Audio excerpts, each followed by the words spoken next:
Hello, welcome again to my page. My name is Dr. Donna Patterson. I am a board certified nurse practitioner. And since we've been talking about weight loss and the medications that we use for weight loss, I thought it would only be fit that we go over today weight loss diet and some of the foods we should avoid as well as consume while we are undergoing weight loss treatment, or even if we're just wanting to undergo or have a healthier lifestyle. What are some foods that we should eat? What are some foods that we should avoid? Or what are some foods that we should only consume in small portions? So let's dive into it. The first food that I would recommend is sugar. Refined or processed sugar. As we know, sugar consumed in large amount can cause various health problems for us, or even very adverse health effects when consumed in high dosages. And sometimes we consume a lot of sugar without realizing this because it is hidden in the foods that we love and the foods that we may even consider to be healthy, such as yogurt, breakfast cereal, granola bars, and dried raisins, to name a few. So make sure that you are consuming or reading your food labels to ensure that you are not consuming more than 5 grams of sugar per day in any one serving. The next food we will discuss today are refined foods such as white food. For example, white flour, white pasta, white rice, white bread, even potato bread can be under that category. White bagel. Food that utilizes flour or white flour can be very unhealthy for us,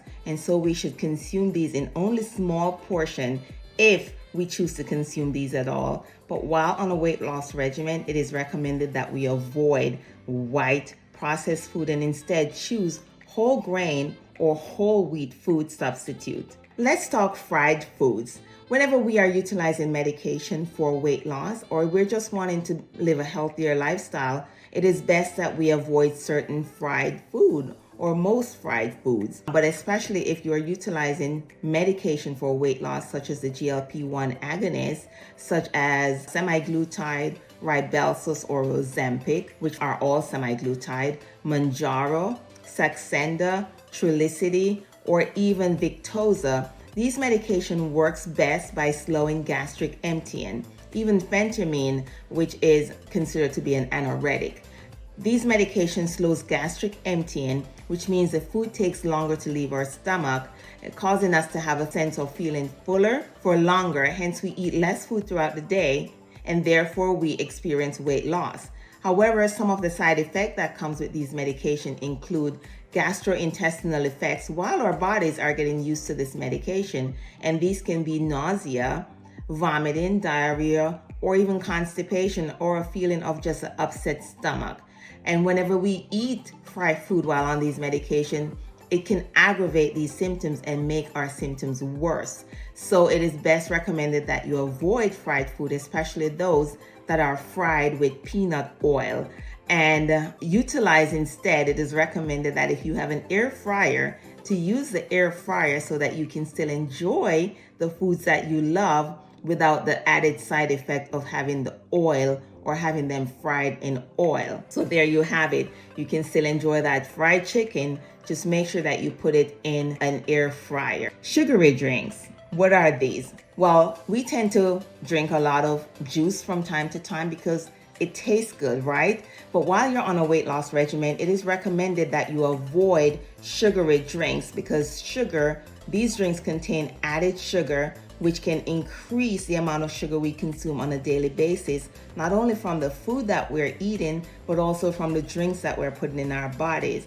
And some of these include regular sodas, fruit drinks, energy drinks, sweetened water, sports drinks, coffee or tea beverages, as we are adding sugar to our coffee and we're adding sugar to our tea, hot chocolate, milkshakes, cow's milk. Even cow's milk contains sugar. Flavored milk, such as the vanilla milk, the cherry milk, and the chocolate milk that we give our children, can have up to 30 grams of sugar per serving.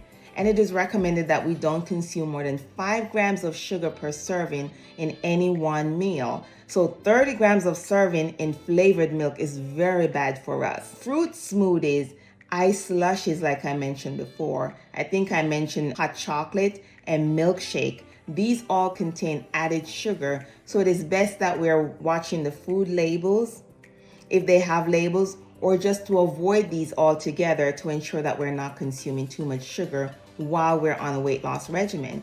And why is that so bad? Well, let's talk it through. While on a weight loss regimen, sugar in itself, plus the added sugar that we're putting in our food, can cause obesity or weight gain.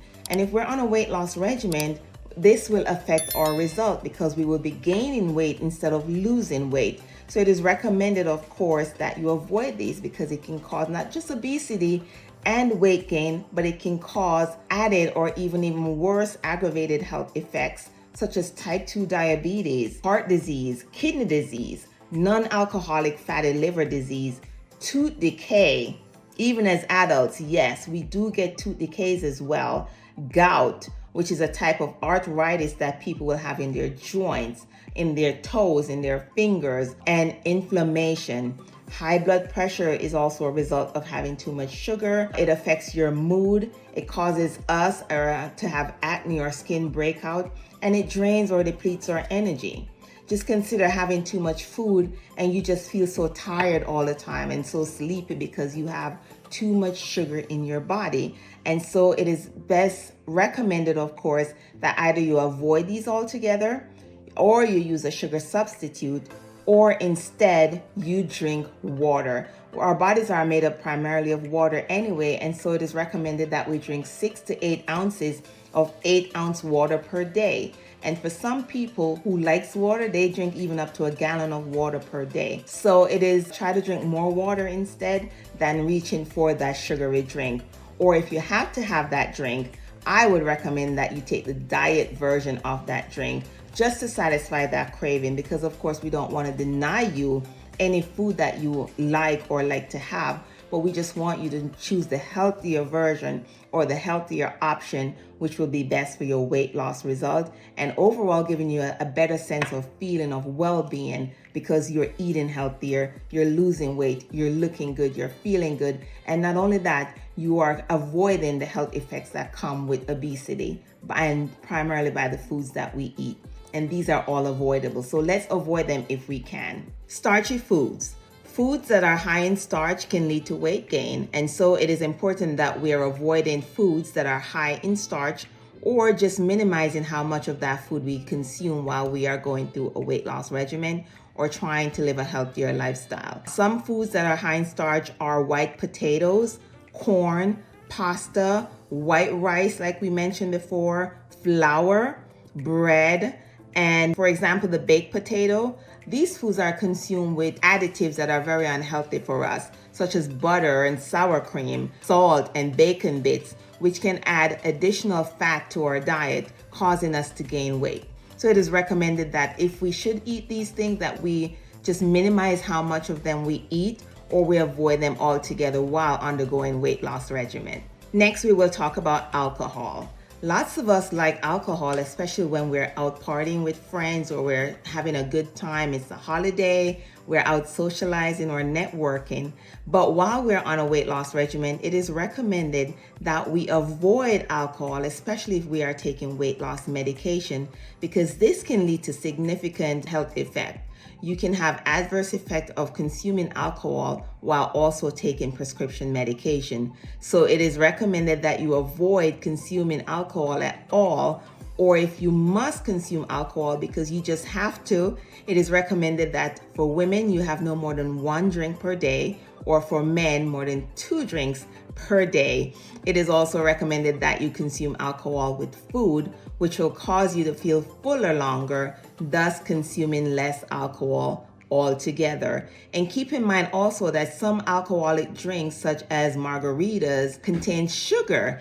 And so we may be consuming high sugar in our sugary drinks without realizing it. Whole grains. Make sure that when you are consuming whole grain, that is 100%, because some food may say contain whole grain, but it is also combined with processed food that is not healthy for you. So look for 100% whole grain products such as whole grain crackers, whole grain wheat pasta, whole grain cereal, but make sure that that cereal does not have sugar or raisins added to it. Whole grain oatmeal, has whole grain. Quinoa, popcorn is considered to be whole grain bread, pita bread or tortilla. Make sure that you are choosing the whole grain version of these starchy or carby type foods to ensure that you are getting the best result while on weight loss.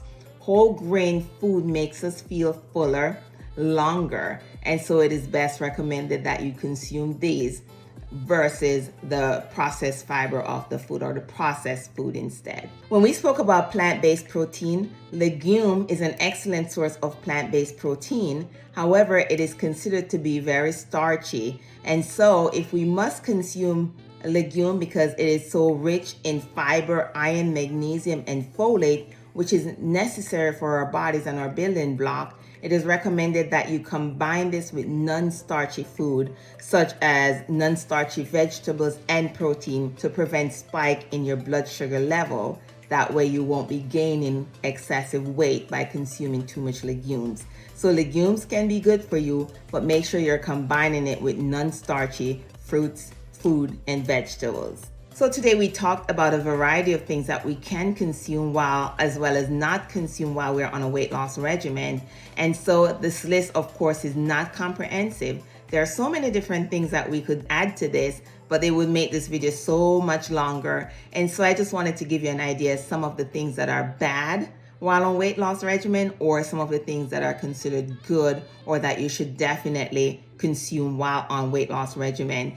And so keep in mind, like I said before, this list is not comprehensive. So I recommend that you speak to your provider for any specific guideline that may be tailored to your specific health needs, and do not take this as medical advice. This is a general guideline, but it is not to replace medical advice. So I thank you for your time today. Thank you for watching my channel.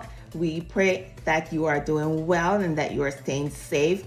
If you like this video and you want to see more topics related to health and wellness, beauty, and just building your body for a healthy version of you, we ask that you like, subscribe, and even share this video with others that may benefit from it. I pray that you will have a phenomenal day. Take good care of yourself, and until next time, I am Dr. Donna Patterson, and I'll talk to you soon.